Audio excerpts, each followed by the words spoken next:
Hey, look at this screen. What do you think this is? A video? A GIF? Or maybe a complex 3D model?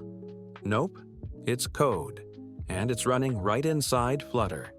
Today, we're going to touch on a topic that scares a lot of people, shaders. But I promise, we won't bog you down with advanced mathematics. I'll explain everything in simple terms. Think of standard Flutter like a Lego set.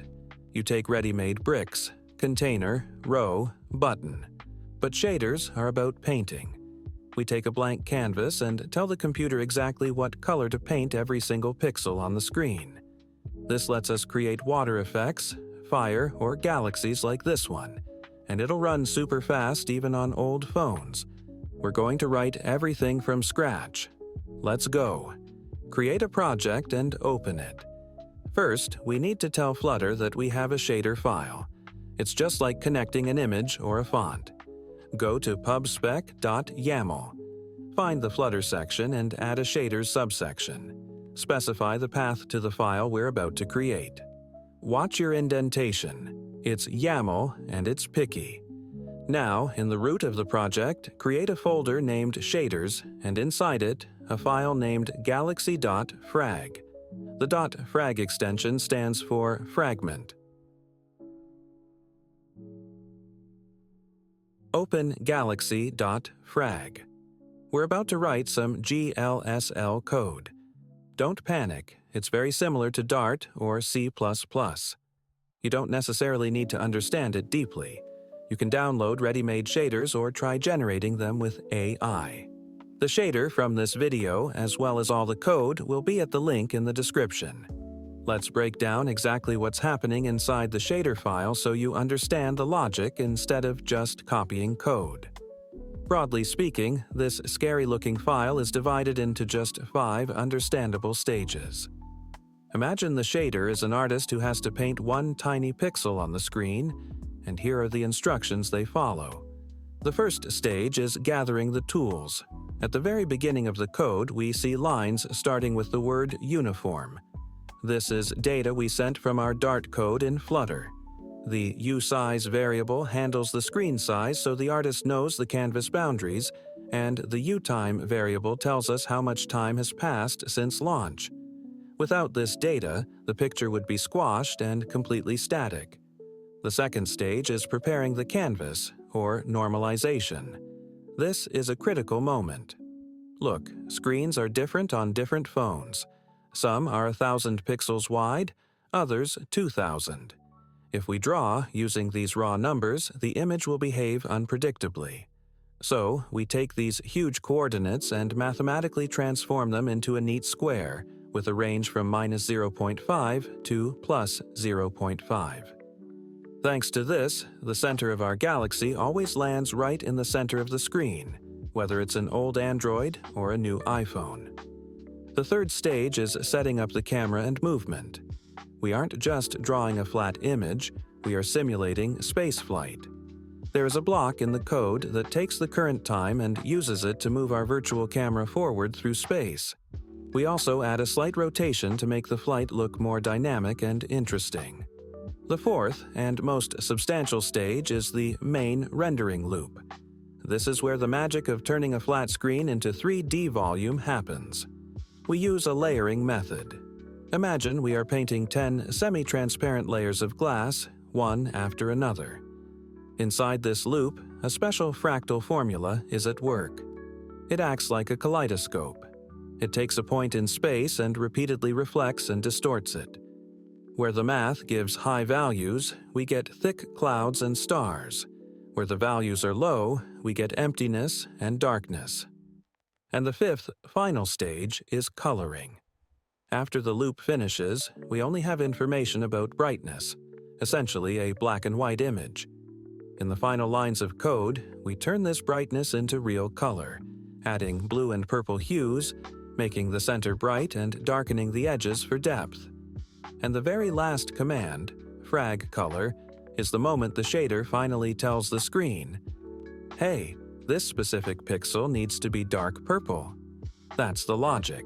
Received data, aligned the screen, moved the camera, calculated the fog layers, and colored the result. Let's move on to breaking down the main .dart file, which serves as the command center for our entire app. In the main function, we run our app. It's a standard Material app. We hide the debug banner, and we pass in the page. Next, we create a state widget, and here's a key moment. We mix in Single Ticker Provider State Mixin. It's a long name, but the concept is simple. It permits our widget to synchronize with the device screen's refresh rate. Inside the state class, we declare 3 variables: FragmentProgram to store the shader itself, Ticker to count frames, and a time variable that will store the elapsed time in seconds.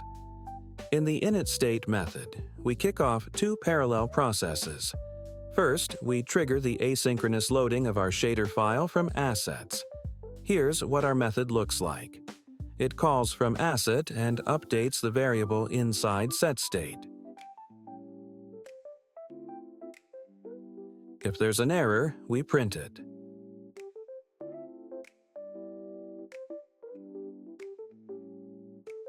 Second, we create and start the ticker. Every time the screen refreshes, the ticker calls a function that takes the elapsed time in milliseconds, divides it by 1,000, and saves the result to our time variable, triggering a redraw. We also strictly define the dispose method, where we stop the ticker when the screen closes. Otherwise, the app will keep running in the background and drain the battery.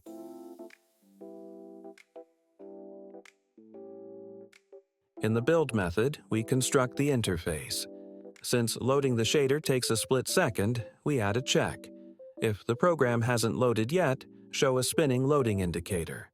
Once the shader is ready, we display our main widget. We wrap it in a repaint boundary.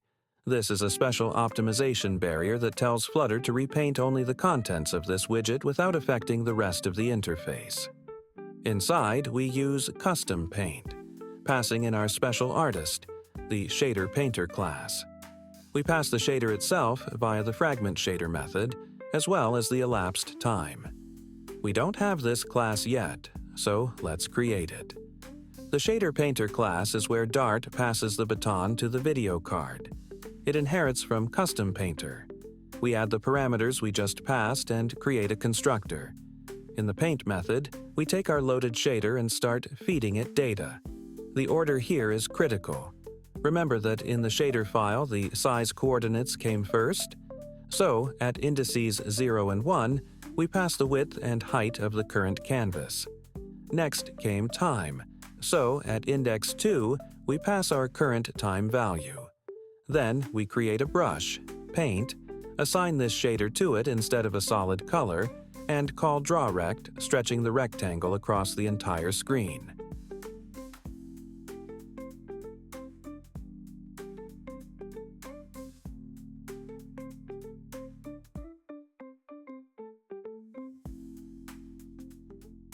Finally, the shouldRepaint method always returns true because we have a continuous animation, and every frame needs to be drawn from scratch.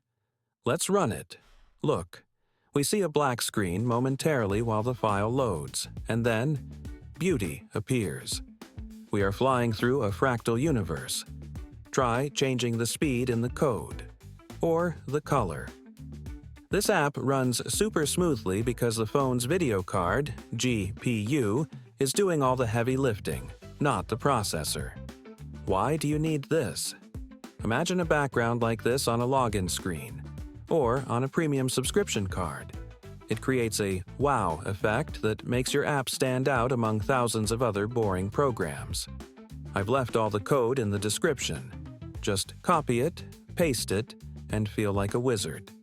If this video was useful, hit the like button, and I'll show you how to create a glass effect over this beauty. See you.